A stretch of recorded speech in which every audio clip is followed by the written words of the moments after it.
SCCY CPX-2. That's SCCY, the CPX-2, which is the no manual safety version of the SCCY 9mm pistol. The CPX-1, like I said, has the manual safety. The CPX-2 has no manual safety. You will notice it is in purple. That was because this was originally supposed to be my wife's carry gun. She does not like the trigger on it.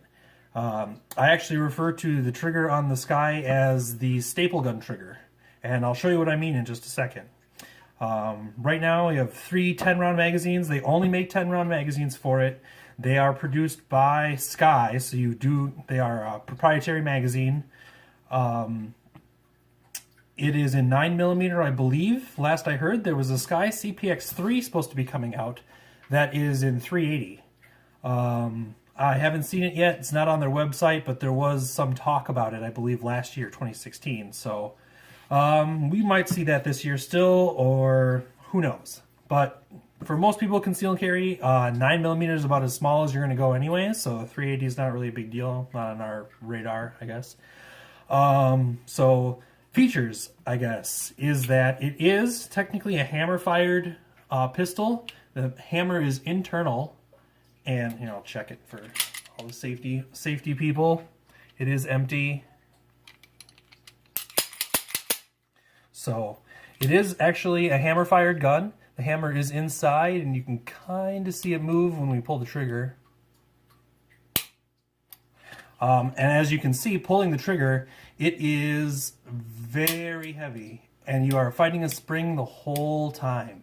So as we are pulling the trigger, there's a lot of travel, and the reset isn't until all the way out here. So this is very much a double action only, and it is very much so like a staple gun. And I actually have a staple gun here to show you exactly what I mean. You're fighting the spring the whole way down. It always wants to push you back, and it's not until you get that last little bit that it clicks. So I do make fun of this gun being like a trigger, being like a staple gun. But it's not really a joke. That's really how it is. So this is actually one of the most narrow subcompacts you can actually get.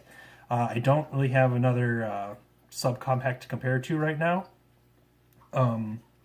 It is, I believe, 0.95 inches thick or wide. So that should be thinner than the Glock 43. It should be thinner than just about anything on the market, actually. It's one of the thinnest.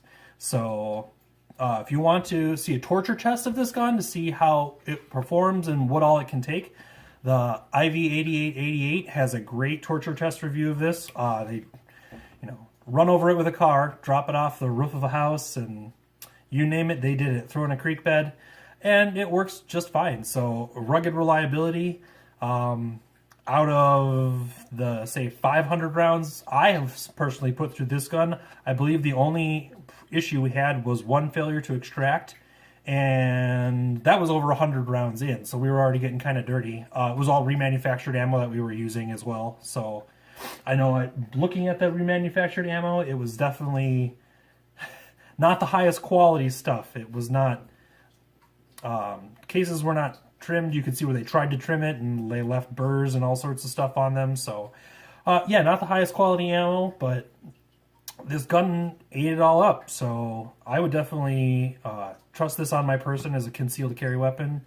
And if you can get over the really heavy trigger pull, you're used to double action revolvers, double action trigger pulls in general, I don't think you'll have a problem with this. I do really like the sights. It's just 3 white dots. That's about all can say about it.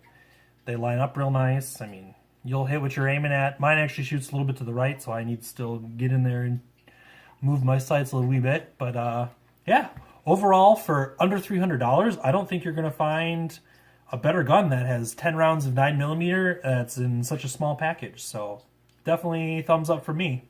That's it for this time. Hope you enjoyed the content. Definitely come back, like, subscribe, share, and we'll see you next time.